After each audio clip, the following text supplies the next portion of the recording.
ഞാൻ എന്റെ പ്രിയപ്പെട്ട സഹോദര സഹോദരിമാരോട് പറയുകയാണ്, നെഞ്ചുകൊണ്ട്, ഹൃദയം കൊണ്ട്, കൽബ് കൊണ്ട് സമ്പൂർണ്ണ സമർപ്പിതരായി മാറുക.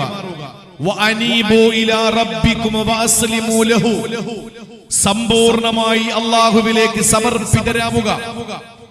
എന്നിട്ട് അല്ലാഹു പറയുകയാണ്, മിൻ ഖബലി അയ്യതിയകുമുൽ അദാബു സുമ്മ ലാ തുൻസറൂൻ. നിങ്ങളെ സഹായിക്കാൻ ഒരാളുമില്ലാത്ത വണ്ണം കഠിനമായ പരീക്ഷണങ്ങൾ നിങ്ങൾക്ക് നേരിടേണ്ടി വരും. ആ പരീക്ഷണം എപ്പോഴാണ്? അള്ളാഹുവിന്റെ പരലോകമെന്ന ലോകം അവസാനിക്കുമ്പോൾ ഉണ്ടാകുന്ന കടുത്ത പരീക്ഷണങ്ങൾ. നിങ്ങൾക്ക് സഹായിക്കാൻ ആരുമില്ലാതെ സ്വന്തമായി നിങ്ങൾ സഹിക്കേണ്ടി വരുന്ന ഭീകരവും ബീഭത്സവും കഠിനവും കഠോരവുമായ ആ ഭീകരമായ നിമിഷം നിങ്ങൾക്ക് വരുന്നതിന് മുമ്പ് തന്നെ അള്ളാഹുവിലേക്ക് നിങ്ങൾ സമ്പൂർണ്ണ സമർപ്പിതരായി മാറണമെന്ന് വിശുദ്ധമായ ഖുർആൻ. എന്റെ പ്രിയപ്പെട്ട സഹോദരങ്ങളോട് ഞാൻ ഒരു ഹദീസിന്റെ ഒരു ഭാഗം കൂടി പറഞ്ഞുകൊണ്ട് ഞാൻ എന്റെ വിഷയത്തിലേക്ക് വരികയാണ്. അൽ ഇനാബ, അള്ളാഹുവിലേക്ക് സമ്പൂർണ്ണ സമർപ്പിതരാവുക എന്ന വിഷയമാണ് ഈ ബേൽപ്പാടി ഉറൂസിൽ എനിക്ക് നിങ്ങളുമായിട്ട് പങ്കുവെക്കാനുള്ളത്. മഹാനായ സല്ലല്ലാഹു അലൈഹി വസല്ലം തങ്ങൾ പറഞ്ഞു, ജാബിർ ബിൻ അബ്ദുല്ലാ എന്ന സ്വഹാബിയിൽ നിന്ന് ഇമാം അഹ്മദ് റിപ്പോർട്ട് ചെയ്യുന്ന ഒരു ഹദീസ് ഉണ്ട്. കഠിനമായ രോഗങ്ങൾ പിടിപെടുമ്പോൾ ചില ആളുകൾ ആഗ്രഹിച്ചു പോകും, പടച്ചവനെ ഞാൻ അങ്ങ് മരിച്ചെങ്കിലെന്ന്. ചിലർക്ക് ചില കടുത്ത പരീക്ഷണങ്ങൾ നേരിടുമ്പോൾ ആ പരീക്ഷണങ്ങൾ ഭരണകൂടങ്ങളിൽ നിന്നാകാം, നിയമപാലകരിൽ നിന്നാകാം, അതല്ലെങ്കിൽ മറ്റുള്ള ആളുകളിൽ നിന്നാകാം. ആ പരീക്ഷണങ്ങൾ നേരിടുമ്പോൾ ഈ പരീക്ഷണങ്ങൾ ഞാൻ അനുഭവിക്കുന്നതിന് മുമ്പ് അങ്ങ് മരിച്ചെങ്കിലെന്ന് കൊതിച്ചു പോകുന്ന ഒരുപാട് സംഭവ വികാസങ്ങൾ ഉത്തരേന്ത്യ അടക്കമുള്ള പ്രദേശങ്ങളിൽ ഓരോ ദിവസങ്ങളിലും ഇങ്ങനെ നടമാടിക്കൊണ്ടിരിക്കുമ്പോൾ എന്റെ പ്രിയപ്പെട്ട സഹോദരങ്ങളോട് മഹാനായ പ്രവാചക പ്രഭു സല്ലല്ലാഹു അലൈഹി വസല്ലം തങ്ങൾ പറഞ്ഞത്, ലാ തതമന്നഉൽ മൗത്ത്, നിങ്ങൾ മരണം കൊതിക്കരുത്. കാരണം കഠിനമായ രോഗം കാരണം നിങ്ങൾക്ക് മരിക്കണമെന്ന് തോന്നും. കഠിനമായ മാനസികമായ വ്യഥകൾ കാരണം നിങ്ങൾക്ക് മരിക്കണമെന്ന് തോന്നും. കഠിനമായ പരീക്ഷണങ്ങൾ ഭരണകൂടത്തിൽ നിന്ന് നിങ്ങൾക്ക് നേരിടേണ്ടി വരുമ്പോൾ മരിച്ചെങ്കിലെന്ന് നിങ്ങൾ കൊതിച്ചു പോകും. ആ ഘട്ടം നിങ്ങൾക്ക് ഒരിക്കലും ഭൂഷണമല്ല. നിങ്ങൾ മരണത്തെ കൊതിക്കരുത്. കാരണം അല്ലാഹുവിന്റെ റസൂല് പറയുകയാണ്, നിങ്ങൾ മരിക്കണമെന്ന് ആഗ്രഹിക്കുമ്പോൾ ആ മരണത്തിന് ശേഷമുള്ള കാണാനിരിക്കുന്ന ഓരോ സെക്കൻഡുകൾ ഭീകരമാണ്. ഇപ്പോഴുള്ളതുപോലെയല്ല നിങ്ങളെ നേരിടാൻ പോകുന്ന പരീക്ഷണങ്ങൾ. നന്നായിട്ട് മനസ്സിലാക്കുക. രോഗം അങ്ങോട്ട് കൂടി മാരകമായ ക്യാൻസർ പിടിപെട്ടു, മാരകമായ ട്യൂമർ പിടിപെട്ടു. ആ സമയത്ത് മരിച്ചെങ്കിലെന്ന് ആഗ്രഹിച്ചു പോകാൻ പാടില്ല. കാരണം ഈ വേദന, ഈ കഠിനമായ ക്യാൻസറിന്റെയും ട്യൂമറിന്റെയും വേദന നിങ്ങൾക്ക് വല്ലാതെ അരോചകമാണ് എങ്കിൽ ഇനി അങ്ങോട്ടുണ്ടാകുന്ന വേദനകൾ ഇതിലേറെ ഭീതിയാണ്. കഠിനമായ പരീക്ഷണങ്ങൾ ഗവൺമെന്റുകളിൽ നിന്ന് നമുക്ക് നേരിടേണ്ടി വരുമ്പോൾ നമ്മൾ പറയും ഒന്ന് മരിച്ചെങ്കിലും. പക്ഷേ ഇതിനേക്കാളും വലിയ പരീക്ഷണങ്ങളാണ് മരണശേഷം നമുക്ക് നേരിടേണ്ടിയുള്ളത്. കഠിനമായ പരീക്ഷണങ്ങൾ ഇനി നമുക്ക് കാണേണ്ടതുണ്ട്. അതുകൊണ്ട് അല്ലാഹുവിന്റെ റസൂല് പറയുന്നു,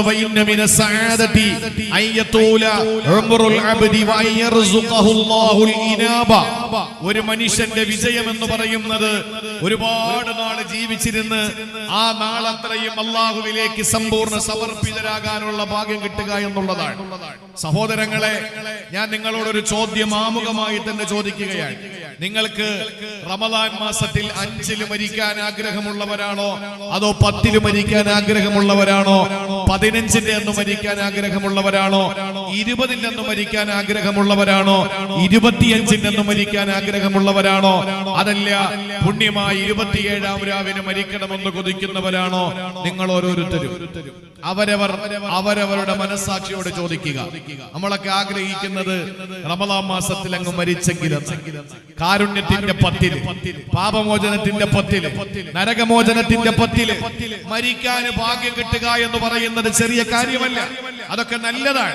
പക്ഷേ ഞാൻ പറയുന്നു, റമദാൻ മാസത്തിൽ 10-ാമത്തെ ദിവസത്തിൽ മരിക്കുന്നതിനേക്കാൾ നല്ലതാണ് 20-ന്റെ അന്ന് മരിക്കൽ. 20-ന്റെ അന്ന് മരിക്കുന്നതിനേക്കാൾ നല്ലതാണ് 25-ന് മരിക്കൽ. അതിനേക്കാൾ നല്ലതാണ് റമദാൻ തീർന്ന് പെരുന്നാളിന്റെ അന്ന് മരിക്കൽ. കാരണം എന്താ? ഒരു നോമ്പൂടെ പിടിക്കാൻ കിട്ടിയാൽ അത്രയും വലിയ ഭാഗ്യമല്ലേ നമുക്ക്? ഒരു നോമ്പും ഒരു തറാവീഹും കൂടെ കിട്ടിയാൽ അത് നമുക്ക് അത്രയും നല്ലതല്ലേ? അതുകൊണ്ട് റമദാന്റെ പിറ കാണുമ്പോ ഓസിനങ്ങ് സ്വർഗത്തിൽ പോകാം. അള്ളാഹുവിന്റെ നരകം അടയ്ക്കപ്പെട്ടു, സ്വർഗം തുറക്കപ്പെട്ടു, അവന്റെ കോപം അവസാനിപ്പിക്കപ്പെട്ടു, ശൈത്താനെ ചങ്ങലക്കിട്ടു. അതുകൊണ്ട് തന്നെ ഇനി എനിക്ക് നന്നായിട്ട് മരിച്ചാൽ എനിക്ക് സ്വർഗം നേരിട്ടങ്ങ് കിട്ടുമെന്ന് ചിന്തിക്കുന്ന ആളുകളെ സംബന്ധിച്ചിടത്തോളം റമദാനിൽ ഒരു ദിവസം ഇബാദത്തെടുക്കാനുള്ള ഭാഗ്യം അല്ലാഹു തന്നാൽ അതല്ലേ നമുക്ക് അഭികാമ്യമായത്, അതല്ലേ നമുക്ക് ഏറ്റവും കരണീയമായത്. ആദരവായ പ്രവാചകൻ നബി മുഹമ്മദ് മുസ്തഫ സല്ലല്ലാഹു അലൈഹി വസല്ലമ തങ്ങളുടെ മുമ്പിൽ മഹാനായ ത്വൽഹ റളിയല്ലാഹു തആല അൻഹു കടന്നു വരുന്ന ഒരു രംഗമുണ്ട്. ത്വൽഹ റളിയല്ലാഹു അൻഹു അല്ലാഹുവിന്റെ ഹബീബിന്റെ മുമ്പിൽ വന്ന് ചോദിക്കുന്ന ഒരു ചോദ്യമുണ്ട്. ആ ചോദ്യം പ്രിയപ്പെട്ട സഹോദരങ്ങളെ, ജീവിതത്തിൽ നമുക്ക് പലപ്പോഴും ഉണ്ടായിക്കാവുന്ന ഒരു ചോദ്യമാണ്, അല്ലെങ്കിൽ ഒരു സംശയമാണ്. ത്വൽഹ റളിയല്ലാഹു അൻഹു പറയുന്നു, രണ്ടുപേർ ഇസ്ലാമിലേക്ക് കടന്നു വന്നു. രണ്ടുപേരും അടുത്ത കാലത്ത് ഇസ്ലാമിലേക്ക് കടന്നു വന്ന പരിശുദ്ധ ഇസ്ലാമിനെ മനസ്സിലാക്കിയിട്ട് മുസ്ലിമായ രണ്ട് സഹോദരങ്ങൾ. ഒരു വർഷം കഴിഞ്ഞപ്പോൾ ഒരാൾ രക്തസാക്ഷിയായി അള്ളാഹുവിന്റെ ദീനിനു വേണ്ടി പടപൊരുതിയിട്ട് അദ്ദേഹം ഷഹീദായി മരണപ്പെട്ടു. അടുത്തയാള് ഒരു വർഷം കൂടി ജീവിച്ചിരുന്നു, ഒരു കൊല്ലം കൂടി അയാൾ ജീവിച്ചിരുന്നു. രണ്ടാമൻ അയാൾ ഒരു വർഷം കഴിഞ്ഞിട്ട് സ്വാഭാവികമായി അദ്ദേഹം മരണപ്പെട്ടു. സാധാരണ ഒരാൾ മരിക്കുന്നത് പോലെ അദ്ദേഹത്തിന് രോഗം വന്നോ അല്ലാതെയോ അദ്ദേഹം മരണപ്പെട്ടു. ഒരു കൊല്ലം മുമ്പ് ഒന്നാമൻ ഷഹീദായി മരിച്ചു. ഈ രണ്ടുപേരെയും ത്വൽഹ റളിയല്ലാഹു അൻഹു സ്വർഗ്ഗത്തിന്റെ മുന്നിൽ വെച്ച് കാണുകയാണ്. ത്വൽഹ റളിയല്ലാഹു അൻഹു സ്വപ്നം കാണുന്നു, രണ്ടുപേരും സ്വർഗ്ഗത്തിന്റെ മുറ്റത്ത് വരികയാണ്. സ്വർഗത്തിന്റെ പാറാവുകാരനായ റിളവാൻ എന്ന് പറയുന്ന മലക്ക് അവിടെ നിൽപ്പുണ്ട്. മഹാനായ ആ മലക്കിനെ നോക്കിക്കൊണ്ട് ത്വൽഹ റളിയല്ലാഹു അൻഹു സ്വർഗത്തെ ഇങ്ങനെ മനോഹരമായി കണ്ണുകൾ കൊണ്ട് സ്വപ്നത്തിലൂടെ കണ്ടുകൊണ്ടിരിക്കുമ്പോ രക്തസാക്ഷിയായ ആളിന്റെ മുന്നിൽ ഒരു വർഷം കഴിഞ്ഞ് സ്വാഭാവിക മരണം കിട്ടി മരണപ്പെട്ട ആള് സ്വർഗത്തിലേക്ക് കടന്നു പോവാൻ. ഷഹീദ് അപ്പോഴും സ്വർഗത്തിന്റെ പുറത്താണ്. ഒരു കൊല്ലം ജീവിച്ചിരുന്ന് സ്വാഭാവികമായി മരണം കിട്ടി അള്ളാഹുവിന്റെ സ്വർഗത്തിലേക്ക് പോയ ആ സഹാബി ആദ്യം സ്വർഗത്തിൽ പോയി. രണ്ടാമതാണ് ഷഹീദായ ആ സഹാബി സ്വർഗത്തിലേക്ക് പോയത്. ഇത് കണ്ടിട്ട് സ്വർഗത്തിന്റെ പാറാവുകാരനോട് ചോദിച്ചു, അല്ല, യഥാർത്ഥത്തിൽ സ്വർഗത്തിൽ ആദ്യം പോകേണ്ടത് ഷഹീദല്ലേ? അദ്ദേഹത്തിന്റെ ജീവനും ജീവിതവും രക്തവും സമയവും സമ്പത്തും അള്ളാഹുവിന്റെ ദീനിന് കൊടുത്ത മനുഷ്യനല്ലേ? മറ്റേയാള് ജീവനും രക്തവും ഒന്നും കൊടുത്തില്ലല്ലോ, അയാള് സ്വാഭാവികമായി മരണപ്പെട്ടയാളല്ലേ? എന്തുകൊണ്ടാണ് അദ്ദേഹം ആദ്യം സ്വർഗത്തിൽ പോയത് എന്ന് ചോദിക്കുമ്പോൾ മഹാനായ റിളവാൻ എന്ന മാലാഖ ത്വൽഹ റളിയല്ലാഹു അൻഹുവിനോട് പറയുകയാണ്, നിങ്ങൾക്കിവിടെ ചോദ്യം ചോദിക്കാനുള്ള സമയമായിട്ടില്ല, നിങ്ങൾക്കിവിടെ വരാനുള്ള സമയമായിട്ടില്ല, അതുകൊണ്ട് മടങ്ങി പോകണം. അള്ളാഹുവിന്റെ പ്രിയപ്പെട്ട പ്രവാചകന്റെ സഹാബിയായ ത്വൽഹ റളിയല്ലാഹു അൻഹു കണ്ണു തുറക്കുകയാണ്. സ്വപ്നമാണ് താൻ കണ്ടുകൊണ്ടിരുന്നത് എന്ന് അപ്പോഴാണ് ബോധ്യം വന്നത്. ത്വൽഹ റളിയല്ലാഹു അൻഹു സ്വപ്നം കണ്ടതാണ്. എന്തുകൊണ്ടാണ് സ്വർഗത്തിലേക്ക് കടന്നു പോകുന്നത്? രണ്ടാമനായി ഒരു വർഷം കൂടി ജീവിച്ചിരുന്ന സ്വാഭാവികമായ മരണം കിട്ടി അള്ളാഹുവിന്റെ റഹ്മത്തിലേക്ക് പറന്നുയർന്ന മനുഷ്യൻ എന്തുകൊണ്ടാണ് ആദ്യം സ്വർഗത്തിലേക്ക് പോയത്? ഷഹീദായ മനുഷ്യൻ എന്തുകൊണ്ടാണ് രണ്ടാമത് സ്വർഗത്തിലേക്ക് പോയതെന്നറിയാനുള്ള വ്യഗ്രതയോടെ, പ്രതീക്ഷയോടെ, ആകാംക്ഷയോടെ സുബഹി നമസ്കാരത്തിന്റെ സമയമെത്തുമ്പോൾ മദീനയുടെ മണവാളന്റെ അടുക്കലേക്ക് ഓടുകയാ. അല്ലാഹുവിന്റെ ഹബീബിന്റെ മുമ്പിലേക്ക് വന്നുകൊണ്ട് ചോദിക്കുന്നു, യാ റസൂലല്ലാഹ്, നബിയെ ഞാൻ ഇന്നലെ സ്വപ്നം കണ്ടു. ആ രണ്ട് സഹോദരങ്ങളിൽ ഒന്നാമൻ സ്വർഗത്തിൽ പോകുന്നതിന് മുമ്പ് തന്നെ രണ്ടാമൻ സ്വർഗത്തിൽ പോയി. ആ ഒന്നാമനാകട്ടെ രക്തസാക്ഷിയായ മനുഷ്യനാണ്. രണ്ടാമത്തെ ആള് സ്വാഭാവികമായ മരണം കിട്ടിയ ആളാണ്. എന്തുകൊണ്ടാണ് റസൂലേ അങ്ങനെയാണ് ആദ്യമേ സ്വർഗത്തിൽ പോയതെന്ന് ചോദിക്കുമ്പോ അള്ളാന്റെ ഹബീബ് അവിടെ നിന്ന് ചോദിച്ച ഒരു ചോദ്യമുണ്ട്. ഈ മനുഷ്യന് ഒരു റമളാനും കൂടി കിട്ടിയിരുന്നില്ലേ? ഈ ഒരു മനുഷ്യന് റമളാൻ ഒരെണ്ണം അധികം കിട്ടിയിരുന്നില്ലേ? ആദ്യത്തെ മനുഷ്യനെ അപേക്ഷിച്ചുകൊണ്ട് രണ്ടാമന് ഒരു റമളാനും കൂടെ അല്ലാഹു അധികം കൊടുത്തില്ലേ? എത്ര വഖത്ത് നമസ്കരിച്ചു, എത്ര പേജ് ഖുർആൻ ഓതി, എത്രയോ ദിക്റുകൾ, എത്രയോ തസ്ബീഹുകൾ, എത്രയോ തഹ്ലീലുകൾ അയാൾക്ക് ചെല്ലാനുള്ള ഭാഗ്യം കിട്ടി.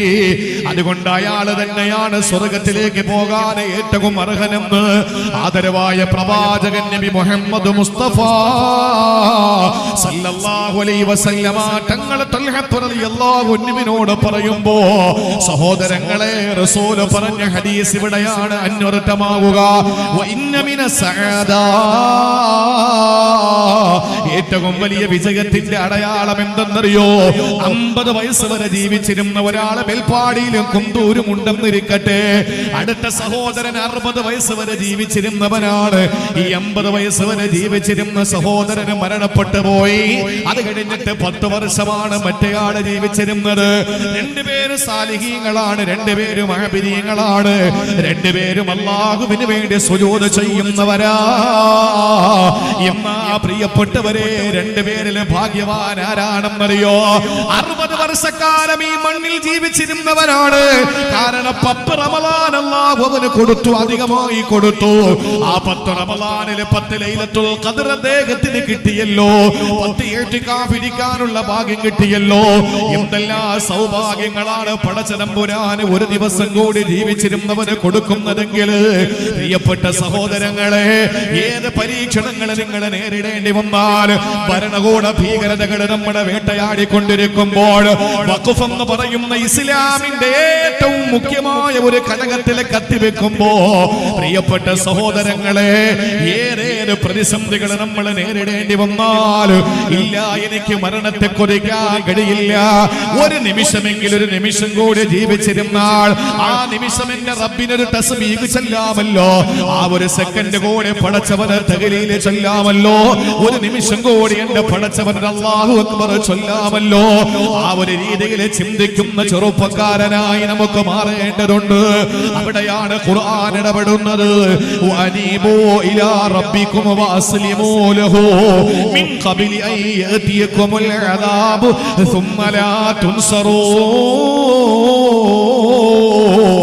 അല്ലാഹുവിന്റെ സഹായം നിങ്ങൾക്ക് വരുന്നതിന്, അല്ലാഹു നിങ്ങൾക്ക് മറ്റുള്ളവരുടെ ഒരു ഹെൽപ്പ്, ഒരു സഹായം നിങ്ങൾക്ക് കിട്ടാതെ കഠിനമായ പരീക്ഷണങ്ങൾ നിങ്ങൾ നേരിടുന്ന ഒരു സാഹചര്യം വരുമ്പോൾ, ആ സാഹചര്യം നിങ്ങൾക്ക് എത്തുന്നതിന് മുമ്പ് തന്നെ നിങ്ങൾ സമ്പൂർണമായ പടച്ചവരിലേക്ക് സമർപ്പിതരാകണമെന്ന പരിശുദ്ധമായ ഖുർആനുണ്ടല്ലോ. ഈ കർണാടകയിലെ കുന്തൂർ എന്ന് പറയുന്ന ദക്ഷിണ കന്നഡ ജില്ലയിലെ ഈ മേൽപ്പാടി ഉറൂസിനെ കേൾക്കുന്ന പ്രിയപ്പെട്ട സഹോദരിമാരെ, സഹോദരങ്ങളോട് ഈ സമാപന ദിവസത്തിലെ പുണ്യമായ തിങ്കളാഴ്ച രാവിലെ പ്രകാശത്താൽ അല്ലാഹുവിന്റെ പരിശുദ്ധമായ ഈ വലിയുടെ ചാരം മുഴുവനും മുഖരിതമാകുമ്പോ എന്റെ പ്രിയപ്പെട്ട ചെറുപ്പക്കാരനോട് പറയാനുള്ളത്, അല്ലാഹുവിലേക്ക് സമ്പൂർണ്ണ സമർപ്പിതരായി മാറുക. ആരും നമ്മളെ മൂക്കിൽ വലിച്ചു കേട്ടില്ല, ആരെ കൊണ്ടും നമ്മളെ തകർക്കാൻ കഴിയില്ല. വാരിയല് കൊണ്ട് മൂടപ്പെട്ട ഹൃദയത്തിന്റെ ഉള്ളറകളില് അല്ലാഹു റബ്ബുൽ ഇസ്സത്തിലേക്ക് സമ്പൂർണ്ണ സമർപ്പിതരായി നമ്മൾ മാറിയാൽ, അൽ ഇനാബത്ത് എന്ന പേരുള്ള ഏറ്റവും വലിയ വിശേഷണം നമുക്കുണ്ടായാൽ, എന്റെ സഹോദരങ്ങളെ, ഈ വിശേഷണം ആർക്കൊക്കെ അല്ലാഹു കൊടുത്തതാണെന്നറിയോ? 1.25 ലക്ഷത്തോളം വരുന്ന പ്രവാചകന്മാരുണ്ടല്ലോ. അതിൽ 25ഓളം വരുന്ന പ്രവാചകന്മാരുടെ പേര് വിശുദ്ധ ഖുർആനിൽ അല്ലാഹു പറഞ്ഞല്ലോ. ആദം നബി അലൈഹിസ്സലാം തുടങ്ങിയിട്ട് മദീനയുടെ മണവാളൻ നബി മുഹമ്മദ് മുസ്തഫ സല്ലല്ലാഹു അലൈഹി വസല്ലമ തങ്ങൾ വരെയുള്ള 25 പ്രവാചകന്മാരുടെ പേര് വിശുദ്ധ ഖുർആനിൽ അല്ലാഹു പറയുമ്പോൾ, സഹോദരങ്ങളെ, അതിൽ 4 പ്രവാചകന്മാരുടെ വിശേഷണങ്ങൾ അല്ലാഹു പറഞ്ഞതെന്തെന്നറിയോ? സുലൈമാൻ നബി അലൈഹിസ്സലാമിനെ പറ്റി അല്ലാഹു പറഞ്ഞതെന്താണ്? ചരിത്രം പഠിക്കുന്നവർക്ക്, പഠിപ്പിക്കുന്നവർക്ക്, വായിക്കുന്നവർക്ക്, പരതുന്നവർക്ക്, അന്വേഷിക്കുന്നവർക്ക്, ഗവേഷണ നിരീക്ഷണ പരീക്ഷണങ്ങൾ നടത്തുന്നവർക്കറിയാം, സോളമൻ ചക്രവർത്തി എന്നറിയപ്പെടുന്ന ലോകമടക്കി ഭരിച്ച 4 ചക്രവർത്തിമാരേ ഉള്ളൂ. ഒരു ഇന്ത്യ രാജ്യത്തിന്റെ ഭരണമല്ല, ഒരു കർണാടക സ്റ്റേറ്റിന്റെ ഭരണമല്ല, ഒരു ദക്ഷിണ കന്നഡ ജില്ലയുടെ കാര്യമല്ല. പ്രിയപ്പെട്ട സഹോദരങ്ങളെ, ലോകം മുഴുവനും മടക്കി ഭരിച്ച 4 ചക്രവർത്തിമാരേ ഉള്ളൂ. അങ്ങ് മശ്രിഖ് മുതൽ മഗ്രിബ് വരെ, കിഴക്ക് മുതൽ പടിഞ്ഞാറ് വരെ ലോകമടക്കി ഭരിച്ച 4 ചക്രവർത്തിമാരേ ഉള്ളൂ. അതിൽ 2 പേര് മുസ്ലിമീങ്ങളാണ്, 2 പേര് അമുസ്ലിമീങ്ങളാണ്. മുസ്ലിമീങ്ങളായ ചക്രവർത്തിമാരിൽ ഒരാളാണ് മഹാനായ സയ്യിദുനാ സുലൈമാൻ നബി അലൈഹിസ്സലാം. ചരിത്രത്തിൽ സോളമൻ ചക്രവർത്തി എന്നാണ് മഹാനായ സുലൈമാൻ നബിയെ ചർച്ച ചെയ്യുന്നത്. ആ സുലൈമാൻ നബിയുടെ വിശേഷണം അല്ലാഹുവിന്റെ പരിശുദ്ധ ഖുർആൻ സൂറത്ത് സ്വാദിൽ എന്താ പറഞ്ഞതെന്നറിയോ? വലഖദ് ഫതന്നാ സുലൈമാന വൽഖൈനാ അലാ കുർസിഹി ജസദൻ സുമ്മ അനാബ്. സഹോദരങ്ങളെ, വിശദീകരണം വിശാലമായി മുഫസ്സിരീങ്ങൾ പറഞ്ഞ കാര്യമാണ്. അല്ലാഹുവിന്റെ പ്രവാചകൻ സുലൈമാൻ നബി അലൈഹിസ്സലാമിന്റെ കഥ പറയുമ്പോൾ സുലൈമാൻ നബിയുടെ ക്വാളിറ്റി അല്ലാഹു പറഞ്ഞതെന്തെന്നറിയോ? വലഖദ് ഫതന്നാ സുലൈമാന. സുലൈമാൻ നബിയെ പരീക്ഷിച്ചപ്പോൾ ആരാണ് പറയുന്നത്? പടച്ച റബ്ബാണ്. എല്ലാത്തിന്റെയും ഖാലിഖായ, എല്ലാത്തിന്റെയും റാസിഖായ, എല്ലാത്തിന്റെയും മാലിക്കായ, കല്ലിടുക്കിലെ പുൽക്കൊടിക്ക് പോലും കുടിനീര് കൊടുക്കുന്ന അല്ലാഹ്, എല്ലാത്തിനെയും സൃഷ്ടിച്ച് പരിപാലിക്കുന്ന സർവാധിനാഥനായ പടച്ചതമ്പുരാനുണ്ടല്ലോ. ഓ പടച്ചതമ്പുരാനാ പറയുന്നത്, വലഖദ് ഫതന്നാ സുലൈമാൻ. സുലൈമാൻ എന്ന് പറയുന്ന ലോകമടക്കി ഭരിച്ച ചക്രവർത്തിയെ പരീക്ഷിച്ചുവെന്ന്. സഹോദരങ്ങളെ, സാധാരണക്കാരായ നമ്മളെ പരീക്ഷിക്കുന്നതിൽ അല്ലാഹുവിന് വല്ല മടിയുമുണ്ടോ, വെറുപ്പുമുണ്ടോ, ഏതെങ്കിലും നിലയിലുള്ള ശക്തി കുറവുണ്ടോ? ഇല്ല. അല്ലാഹു നമ്മളെ പരീക്ഷിക്കും, നിങ്ങൾ സംശയിക്കേണ്ട കാര്യമില്ല. ഇവിടെ പരീക്ഷിച്ചത് സുലൈമാൻ നബിയാണ്. ആ സുലൈമാൻ നബി അല്ലാഹു പരീക്ഷിച്ചിട്ട് അല്ലാഹു പറയുകയാണ്, ആ പരീക്ഷണത്തിന്റെ ഏറ്റവും വലിയ തീച്ചൂളയിൽ സുലൈമാൻ നബി എത്തിയപ്പോൾ പതറിയില്ല, സുലൈമാൻ നബി തളർന്നു പോയില്ല, സുലൈമാൻ നബി അലൈഹിസ്സലാം കാല് കിടറിയില്ല. സുലൈമാൻ നബി അലൈഹിസ്സലാം എന്താ ചെയ്തത്? അല്ലാഹു പറയുന്നു, സുമ്മ അനാബ്.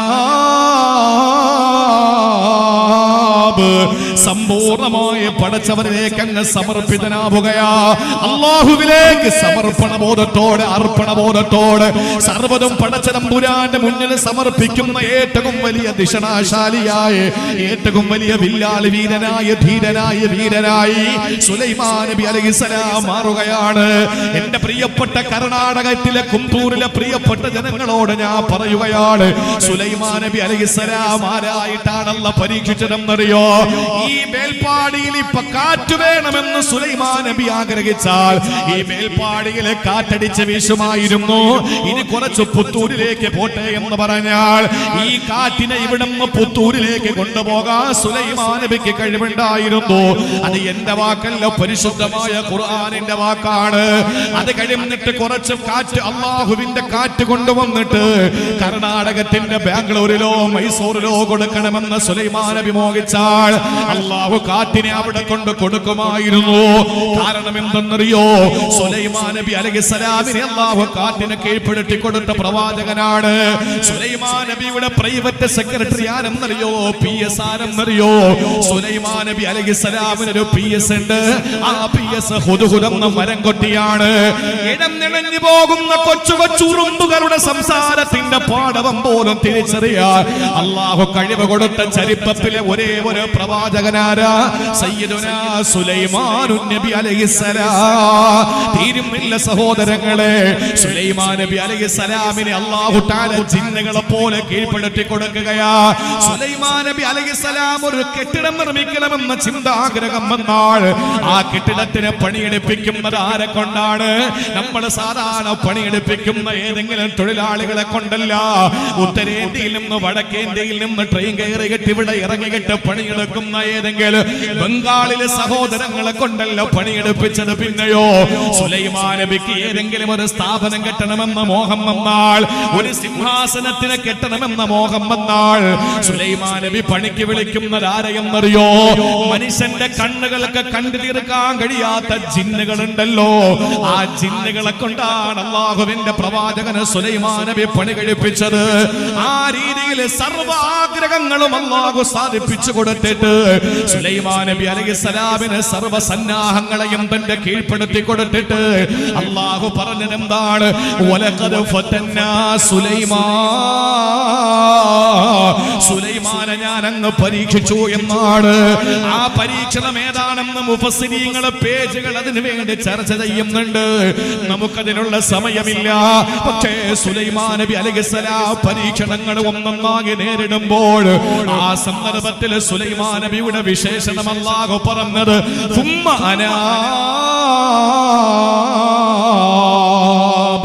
സമ്പൂർണമായി പടച്ചവരിലേക്ക് അങ്ങ് സമർപ്പിച്ചു എന്നാണ്. സഹോദരങ്ങളെ, രാജ്യസഭയിലും ലോകസഭയിലും ബില്ല് പാസാക്കിയിട്ട് രാഷ്ട്രപതി ദ്രൗപദി മുർമുവിനെ കൊണ്ട് ഒപ്പുവെച്ചിട്ട് ഇസ്ലാമിന്റെ ഏറ്റവും വലിയ സംസ്കാരമാകുന്ന നൂറ്റാണ്ടുകളായി പടച്ചതമ്പുരാന്റെ മാർഗത്തിൽ സഹസ്രാബ്ദങ്ങളായി ആളുകൾ സംഭാവന കൊടുത്ത മുഴുവൻ വഖഫ് ഭൂമികളെയും പിടിച്ചെടുത്തിട്ട് അതിനും നിയമപരമായിട്ട് തച്ച് തകർത്തിട്ട് അവിടെ ഇസ്ലാമിന്റെ എല്ലാ സംവിധാനങ്ങളെയും അടച്ചു പൂട്ടാനുള്ള ശ്രമം നടത്തുമ്പോൾ എന്തിനാ ഇന്ത്യയിലെ മുസ്ലിം പേടിക്കുക? എന്തിനാണ് ഇന്ത്യയിലെ മുസ്ലിം പതറിപ്പോകുന്നത്? നമുക്കൊരു ഖാലിഖില്ലേ, നമുക്കൊരു റാസിഖില്ലേ, നമുക്കൊരു മാലിക്കില്ലേ? ആ മാലിക്കിന്റെ പേരേതാണ്? ആ റാസിഖിന്റെ പേരേതാണ്? ആ ഖാലിഖിന്റെ പേരേതാണ്? ആ പേരല്ലേ സർവശക്തനായ അല്ലാഹ്. ആ പടച്ചവൻ തന്നല്ലേ പറഞ്ഞത് നിങ്ങൾ പടച്ചവരിലേക്ക് നിങ്ങൾ ഇങ്ങനെ ചേർന്ന് കൊള്ളുക, അവരിലേക്ക് സമ്പൂർണ്ണ സമർപ്പിതരാവുക. സുലൈമാൻ നബിയുടെ കഥ പറഞ്ഞിട്ട് അല്ലാഹു നിർത്തുന്നില്ല. അടുത്ത പ്രവാചകൻ ആരാണ്? സയ്യിദുനാ ദാവൂദ് നബി അലൈഹിസ്സലാം. ആരായിരുന്നു ദാവൂദ് നബി എന്നറിയോ? ഒരുപാട് അല്ലാഹുവിന്റെ ഒരുപാട് അനുഗ്രഹങ്ങൾ കിട്ടിയ പ്രവാചകനാണ് ദാവൂദ് നബി അലൈഹിസ്സലാം. സഹോദരങ്ങളെ, ദാവൂദ് നബിയും സുലൈമാൻ നബിയും തമ്മിലുള്ള ബന്ധം പിതാവും മകനും എന്ന ബന്ധമാണ്. ദാവൂദ് നബി അലൈഹിസ്സലാം അല്ലാഹുവിന്റെ പ്രവാചകനായിരിക്കവേ ദാവൂദ് നബി അലൈഹിസ്സലാമിന് അല്ലാഹു ഇരുമ്പ് കീഴ്പ്പെടുത്തി കൊടുത്തു. വഅലന്നാ ലഹുൽ ഹദീദ്. ദാവൂദ് നബി അലൈഹിസ്സലാമിന് ഇരുമ്പിനെ അല്ലാഹു മയമാക്കി കൊടുത്തു. അലന്നാ ലഹുൽ ഹദീദ് എന്ന് പറയുമ്പോൾ ഒരു പെണ്ണ്, വേൽപ്പാടിയിലെയും കുന്തൂരിലെയും കർണാടകത്തിലെയും ഒരു പെണ്ണ് മാവെടുത്തിട്ട് വെള്ളമൊഴിച്ചിട്ട്, അരിമാവെടുത്ത് അതിൽ പച്ചവെള്ളം ഒഴിച്ചിട്ട് കുഴച്ചെടുത്തിട്ട് അവൾ ഇഷ്ടപ്പെടുന്ന ഭക്ഷണം പാകം ചെയ്യുന്നത് പോലെ സുലൈമാൻ ദാവൂദ് നബി അലൈഹിസ്സലാമിനെ ഇരുമ്പിനെ അല്ലാഹു മയപ്പെടുത്തി കൊടുത്തു. ഇരുമ്പിനെ തീയിൽ വെച്ച് കാച്ചി എടുത്തിട്ടൊന്നും ചെയ്യേണ്ട കാര്യമില്ല. സുലൈമാൻ ദാവൂദ് നബി അലൈഹിസ്സലാമിന് അല്ലാഹു ഇരുമ്പിനെ വശപ്പെടുത്തി കൊടുത്തു. ഒരുപാട് മഹാസൗഭാഗ്യങ്ങൾ കിട്ടിയ ഒരു പ്രവാചകനാണ് ദാവൂദ് നബി അലൈഹിസ്സലാം. ആ ദാവൂദ് നബി അലൈഹിസ്സലാമിന്റെ കഥ പറയുന്നത് വലന്ന ദാവൂദു അന്നമാ ഫതന്നാഹു ഫസ്തഗ്ഫറ റബ്ബഹു വഖറ റാകിഅൻ വഅനാബ്. ദാവൂദ് നബി അലൈഹിസ്സലാമിനെയും അല്ലാഹു പരീക്ഷിച്ചു. പരീക്ഷണങ്ങൾ എന്ന് പറയുന്നത് പ്രവാചകന്മാര് നേരിട്ടതാണ്. ഇന്നിപ്പോ ഒരുപാട് ആളുകൾ ഫലസ്തീന്റെ വിഷയം വന്നപ്പോൾ സോഷ്യൽ മീഡിയയിൽ ഇങ്ങനെ കുറിച്ചിടുന്നുണ്ട്. ആ ചിന്തകൾ പലരുടെയും മനസ്സിനെ ഇങ്ങനെ വേട്ടയാടുന്നുണ്ട്. എന്താണെന്നറിയോ? ഫലസ്തീൻ മക്കളെ അല്ലാഹു എന്തേ സഹായിക്കാത്തത്? അല്ലാഹു എന്താ ഫലസ്തീൻ മക്കളെ സഹായിക്കാത്തത്? ഞാൻ അങ്ങനെ ഒരു ചിന്ത ഉണ്ടായവർ വേൽപ്പാടിയിൽ ആരൊക്കെയാണെന്ന് കൈവക്കാൻ പറഞ്ഞാൽ ഒരുപക്ഷെ ഇരിക്കുന്നതിൽ ആലിമീങ്ങളെ ഒഴിച്ചാൽ ബാക്കി സിംഹഭാഗം ആളുകളും കൈ ഉയർത്തും. കാരണം എന്താണെന്നറിയോ? നമ്മൾ തന്നെ ഇരിക്ക് ചിന്തിച്ചു പോയിട്ടുണ്ട്. എന്താ കാര്യം? അല്ലാഹു എന്താ ഇത്രയും ലോകത്തുള്ള വിശ്വാസികളുടെ ദുആ കേട്ടിട്ട് ഫലസ്തീന്റെ മക്കളെ സഹായിക്കുന്നില്ല? ഇസ്രയേലിന് സർവ്വ പിന്തുണയും അല്ലാഹു കൊടുക്കുന്നത് പോലെ അവർ ഇങ്ങനെ ബോംബ് വർഷം നടത്തിയിട്ട് പാവപ്പെട്ട ഫലസ്തീന്റെ പൊന്നുമക്കളെ ക്രൂരമായിട്ട് വംശഹത്യ നടത്തുന്നത് എന്തുകൊണ്ടാണ് എന്ന് ചിന്തിക്കാത്തവരല്ലല്ലോ നമ്മൾ. അത് നമ്മുടെ ഈമാന്റെ കുറവാണ്. എന്തേ അല്ലാഹു സുലൈമാൻ നബിയെ പരീക്ഷിച്ചത്? പ്രവാചകനായിരുന്നില്ലേ? എന്തേ ദാവൂദ് നബി അലൈഹിസ്സലാമിനെ പരീക്ഷിച്ചത്? പ്രവാചകനായിരുന്നില്ലേ? പ്രവാചകന്മാർക്ക് അല്ലാഹു പരീക്ഷണം കൊടുത്തിട്ടുണ്ടെങ്കിൽ ഒരു പ്രവാചകന്റെ അനുയായികളായ നമുക്ക് പരീക്ഷണങ്ങൾ വരുന്നതിൽ എന്തെങ്കിലും അത്ഭുതമുണ്ടോ? ഒരത്ഭുതവുമില്ല. അതുകൊണ്ട് പരീക്ഷണങ്ങൾ ഒന്നൊന്നായി വരുമ്പോൾ നമ്മൾ എടുക്കേണ്ട നിലപാട് എന്താണ്? അല്ലാഹുവിലേക്ക് സമ്പൂർണ്ണ സമർപ്പിതരാവുക. അതെങ്ങനെ വേണമെന്നുള്ളത് ഇൻഷാ അല്ലാഹ് ഞാൻ പറയും. ശ്രദ്ധിച്ചിരിക്കും. അല്ലാഹു തൗഫീഖ് തരട്ടെ. 12 മണിക്ക് തങ്ങൾ വരും. കഴിഞ്ഞ വർഷം ഞാൻ പ്രസംഗിച്ചങ്ങോട്ട് തുടങ്ങിയ സമയത്തിന് തങ്ങൾ വന്നു. പ്രസംഗിക്കാൻ കഴിഞ്ഞില്ല. തങ്ങൾക്ക് അത്യാവശ്യമുണ്ടായിരുന്നു, എനിക്കും അത്യാവശ്യം ഉണ്ടായിരുന്നു, പോയി. അപ്പോ ഇപ്രാവശ്യം പ്രസിഡന്റ് തങ്ങളോട് പറഞ്ഞത് എപ്പോഴാണോ പ്രസംഗം തീരുന്നത് അപ്പോൾ വന്നാൽ മതി എന്നാണ്. പക്ഷേ 12 മണി 10 മണിക്ക് തുടങ്ങി 12 മണിക്ക് അവസാനിക്കണം പ്രസംഗം. അത് കഴിഞ്ഞ് തങ്ങളുടെ നസീഹത്തും ദുആയൊക്കെ നടക്കേണ്ടതുണ്ട്. അതുകൊണ്ട് 12 അങ്ങ് അറ്റം പോയാൽ ഒരു 12:10 തങ്ങൾ ഈ സദസ്സിൽ എത്തിച്ചേരും. അതുവരെ ഞാൻ പ്രസംഗിക്കും. നിങ്ങൾ നന്നായിട്ട് കേൾക്ക്. ഈ കാലഘട്ടം ഇനി ഒരു ഉറൂസ് നമുക്ക് നടത്താൻ പറ്റുമോ? ഇനി ഒരിക്കൽ കൂടി നമുക്ക് ഒരുമിച്ച് കൂടാൻ കഴിയുമോ? 3 വർഷത്തിലൊരിക്കലല്ലേ പ്രസിഡന്റ്? 3 വർഷത്തിലൊരിക്കലാണ് ഈ ഉറൂസ് നടക്കുന്നത് ഇവിടെ. അപ്പൊ ഇനി ഒരു ഉറൂസ് ഉണ്ടാകുമോ? ആ ഉറൂസ് ഉണ്ടാകുമെങ്കിൽ ആരൊക്കെ ഈ കൂട്ടത്തിൽ ഉണ്ടാകും? പ്രസിഡന്റ് ഉണ്ടാവുമോ? പ്രസംഗിക്കുന്ന ഞാൻ ഉണ്ടാവുമോ? പ്രസംഗിക്കുന്ന നിങ്ങൾ ഉണ്ടാവുമോ? ഇതൊന്നും ആർക്ക് നിശ്ചയിക്കാൻ പറ്റാത്ത കാര്യമല്ലേ. അതുകൊണ്ട് ഇന്നോ നാളെയോ എന്നുള്ളതല്ല, ഈ നിമിഷമാണോ അടുത്ത നിമിഷമാണോ എന്ന് പോലും ഗ്യാരണ്ടി ഇല്ലാത്ത ലോകത്തിലുള്ള ഏറ്റവും പ്രധാനപ്പെട്ട ഒരു പടപ്പാണ് മനുഷ്യൻ. കയ്യിരിക്കുന്ന മൊബൈലിന് പോലും വാറണ്ടി ഉണ്ട്. കേട് വന്നാൽ കൊണ്ട് കൊടുത്താൽ ഗ്യാരണ്ടി ആണെങ്കിൽ പുതിയത് തരും, വാറണ്ടി ആണെങ്കിൽ പണിത് തരും. അല്ലേ? എല്ലാത്തിനും വാറണ്ടിയും ഗ്യാരണ്ടിയും ഉണ്ട്. ഇതൊന്നും ഇല്ലാത്ത ഒരേ ഒരു പടപ്പ് ലോകത്തുണ്ടെങ്കിൽ സഹോദരങ്ങളെ, അത് മനുഷ്യനാണ്. യാതൊരു ഗ്യാരണ്ടി ഇല്ല, യാതൊരു വാറണ്ടി ഇല്ല, ഒന്നുമില്ല. അപ്പൊ അതുകൊണ്ട് നമ്മളെ സംബന്ധിച്ചിടത്തോളം എപ്പോഴാ മരിക്കുന്നതെന്ന് പറയാൻ കഴിയില്ല. മരിക്കുന്നതിന് മുമ്പ് അല്ലാഹ് പറയുന്നു സമ്പൂർണ്ണ സമർപ്പിതരാകുക. അള്ളാഹുലേക്ക് അങ്ങോട്ട് സമർപ്പിക്കുക സർവ്വതും. അതെങ്ങനെയാണെന്നും അത് ഏതൊക്കെ രീതിയിലാണെന്നും അവർക്ക് എന്താ നാളെ സ്വർഗത്തിൽ കിട്ടുന്നതെന്നൊക്കെ ഇൻഷാ അല്ലാഹ് നമുക്ക് പ്രതിപാദിക്കാം. അതിനു മുമ്പ് ഞാനൊന്ന് പറഞ്ഞോട്ടെ. സുലൈമാൻ നബി അലൈഹിസ്സലാമിനെ അല്ലാഹ് പരീക്ഷിച്ചു. അള്ളാഹുവിന്റെ പരീക്ഷണം വന്നപ്പോൾ സുലൈമാൻ നബി പതറിയില്ല. സുലൈമാൻ നബി എന്താ ചെയ്തത്? അള്ളാഹുലേക്ക് സമർപ്പിതനായി. ദാവൂദ് നബി അലൈഹിസ്സലാമിനെ അല്ലാഹ് പരീക്ഷിച്ചു. ആ പരീക്ഷണം ദാവൂദ് നബി അലൈഹിസ്സലാം എങ്ങനെയാ നേരിട്ടത്? സുജൂദിലും റുകൂഇലും വീണ് അള്ളാഹുവിലേക്ക് സമ്പൂർണ്ണ സമർപ്പിതനായി. നമ്മളാണെങ്കിൽ കുറ്റം പറഞ്ഞുകൊണ്ട് നടക്കുക. പടച്ചോൻ എന്താ സഹായിക്കാത്തത്? അള്ളാന്റെ സഹായം എന്താ നമുക്ക് കിട്ടാത്തത്? ആ ഒരു ആശങ്കയാണ് നമുക്കുള്ളത്. അത് മാറണം. തീരുന്നില്ല. ഒരു സുലൈമാൻ നബിയെയും ഒരു ദാവൂദ് നബിയെയും മാത്രമല്ല, ഇബ്രാഹിം നബി അലൈഹിസ്സലാമിന്റെ കഥ പറയുന്നിടത്ത് അല്ലാഹു പറയുകയാണ്, ഇന്ന ഇബ്രാഹീമ ലഹലീമുൻ അവ്വാഹും മുനീബ്. അല്ലാഹുവിന്റെ പ്രവാചകൻ മനുഷ്യനാഗരികതയുടെ പ്രപിതാമഹൻ സയ്യിദുനാ ഖലീലുല്ലാഹി ഇബ്രാഹീം അലൈഹിസ്സലാം ആരായിരുന്നെന്നറിയോ? ഇന്ന ഇബ്രാഹീമ ലഹലീം അവ്വാഹും മുനീബ്. മഹാനായ ഇബ്രാഹിം നബിയുടെ ഏറ്റവും വലിയ ക്വാളിറ്റി 3 അതിൽ ഏതൊക്കെയാണ് അല്ലാഹു പറഞ്ഞതെന്നറിയോ? ഒന്നാമത്തേത് ഹലീം എന്നാണ്. സഹോദരങ്ങളെ, ഹലീം എന്ന് പറഞ്ഞാൽ ഏത് പരീക്ഷണങ്ങൾ വന്നാലും പിടിച്ചു നിൽക്കാനും ക്ഷമിക്കാനുള്ള ഒരു മനസ്സാണ്. പിന്നെയോ അല്ലാഹുവിന് ഏറ്റവും കൂടുതൽ ദുആ ചെയ്യുന്ന പ്രവാചകനാണ് മുനീബ്. മുനീബ്. അല്ലാഹുവിലേക്ക് സമ്പൂർണ്ണമായ സമർപ്പണ ബോധമുള്ള മനുഷ്യനാണ് ഇബ്രാഹിം നബി അലൈഹിസ്സലാം. ഇബ്രാഹിം നബിയെയും പറ്റി പറഞ്ഞത് മുനീബ് എന്നാണ്. തീരുന്നില്ല സഹോദരങ്ങളെ. മഹാനായ ശുഐബ് നബി അലൈഹിസ്സലാമിന്റെ പ്രാർത്ഥന വിശുദ്ധ ഖുർആൻ സൂറത്തുൽ ഹൂദിൽ പറയുകയാണ്, വമാ തൗഫീഖി ഇല്ലാ ബില്ലാഹ് അലൈഹി തവക്കൽതു വഇലൈഹി ഉനീബ്. ഈ ശുഐബ് നബി അലൈഹിസ്സലാം സർവ്വതും അല്ലാഹുവിലേക്ക് സമർപ്പിതനായ പ്രവാചകനാണ്. സഹോദരങ്ങളെ, ഒരു പനയോല നാരുകൊണ്ട് വരിഞ്ഞ ഒരു കട്ടിലിൽ കിടക്കുന്ന ശുഐബ് നബി അലൈഹിസ്സലാം ഒന്ന് എഴുന്നേക്കാൻ പോലെ കഴിയില്ലാത്ത ശുഐബ് നബി അലൈഹിസ്സലാം ഒന്ന് എഴുന്നേറ്റ് നിന്ന് വെള്ളം കുടിക്കാനുള്ള തോക്കത്ത് പോലും ഇല്ലാത്ത ശുഐബ് നബി അലൈഹിസ്സലാം സുന്ദരികളായ രണ്ട് പെൺമക്കളാണ് ആടുകൾക്ക് തീറ്റ പറിക്കാൻ പോകുന്നത്. വീട്ടിൽ ആവശ്യമായ വെള്ളം കോരാൻ പോകുന്ന ശുഐബ് നബിയുടെ പൊന്നുമക്കളാണ്.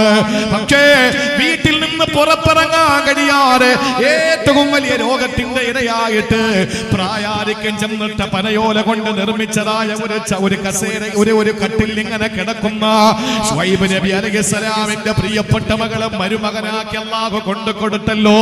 ആരെയാ കൊടുത്തത്? കലീമുല്ലാഹി മൂസാ നബി അലൈഹിസ്സലാമിനെ.